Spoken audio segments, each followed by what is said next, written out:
ಇವ್ರದ ಯಾಕೆ ನೋಡ್ತೀರಿ? ಹಾ ರೀ ನಂದ ನೋಡ್ರಿ. ನೀನ್ ನೋಡಕತ್ತೀವ್ರಿ ಇಟ್ಟತಾತ.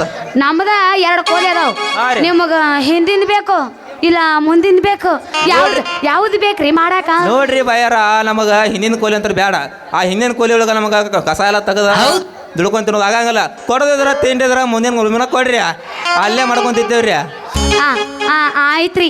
ನೀವು ಹೇಳಿದಂಗ ನಿಮಗ ನಂದು ಮುಂದಿಂದ ಕೊಡ್ತೀನಿ ಮಾಡಾಕ. ಅಂದಂಗ ನಿಮ್ಮದ ಮುಂದಿಂದಕ ಏನು ರೇಟ್ ಆಕತ್ರಿ? ನೋಡ್ರಿ ಭೀಮು ಅವ್ರ, ಹೇಳ್ರಿ. ನಿಮಗ ನನ್ ರೇಟ್ ನಿಂದ ರೇಟ್ ಹೇಳ. ನಿನ್ ಕೇಳ ನಿನ್ ರೇಟ್ ಸಾಂಗಲಿ ಮೀರಸ್ದಾಗ 300 ರೂಪಾಯಿ. ದೋಸ್ತ, ನೀನು ಯಾವಾಗಿನ ತಿಳಿದು ಮಾತಾಡಕತ್ತಿರ್ಬೇಕು. ಒರಿಜಿನಲ್ ಚಾಯ್ಸ್ ಬ್ರ್ಯಾಂಡ್ ಗೊತ್ತೈತ ನನಗೆ. ನೀ ಪಕ್ಕ ಆಂಟಿ ಲವರ್ ಆಗಿ ಸಾಯ್ತಿ ಅಂತ. ಆಂಟಿ ಲವರ್ ಅಲ್ಲವೇ ನಿನ್ನಂತ 100 ಅದ ನನ್ನ ಕಡೆ. ನನ್ನ ಬಾ ಬೇಕಾದ್ರೆ ಹಿಂದ ಬಾ, ವಾಟ್ಸಪ್ ನಂಬರ್ ಕೊಡ್ತು ಒಟ್ಟರು ಮಾತಾಡಕತ್ತ ಮಾತಾಡ್ಕೊತ ಹೊಯ್ಕೊಂತ ಹೋಗು. ಏಯ್ ಕೇಳ, ನಾ ಎಲ್ಲ ಬಿಟ್ಟಿದ್ನಿ ನೋಡ್ರಿ.